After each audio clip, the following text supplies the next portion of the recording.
mano nyiso ni ideology mar party koro pogore. Let him resign. Why does he hang on the ODM kiti to kendo gik ma ODM timo bendo pingo kuma jo ODM dhie oko dhie gika jo ODM wacho an kata lita ni sani an ODM to nyoro na koso dhi kibira na gombo dhi kabisa abro dhi because we must demonstrate both party in article 37 right to associate means you be where people are.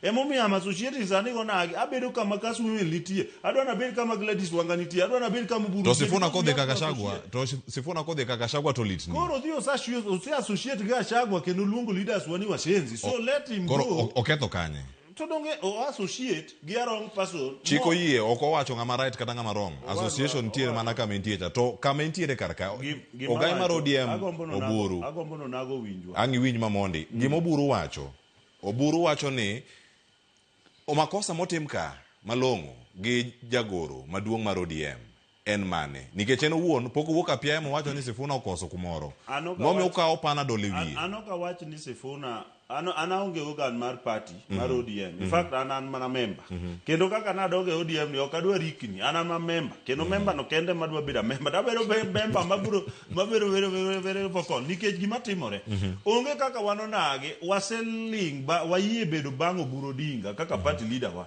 then ngama luongre secretary general mabene okoyier no mia kaka omia wacho ni en onyalo luongo leaders wangini washenzi oburo dinga is only being organized en ngama winjo wach ochiko ite endo ngama organized but joma kan tankaras kuntie geriti biro winjo kwa tingo Sifuna wawito oko kaka wawito Magerer ngat because you see okwa biketo ni ngato dwa chieme mdopwa ka to afadhalo bedo oko kaka ndalo mane okachieme ODM benene na kuro owe chandowa koponi okodwa bedo ODM because the simple position is this ka ODM as a party mani neno ka chairperson mar ODM ne nika mo wacho ni as a party gi agree as the topmost organ ni gidhi bedo gi talks gi William Ruto and his team bedo kucho in their topmost organ owacho ni gidhi bedo gi talks gi ODM then eno wacho ni okodwa bedo gi talks gi William Ruto nyiso ni is contravening the ideology of ODM and the position my ODM as a party has taken. Sami differ gi ideology of a party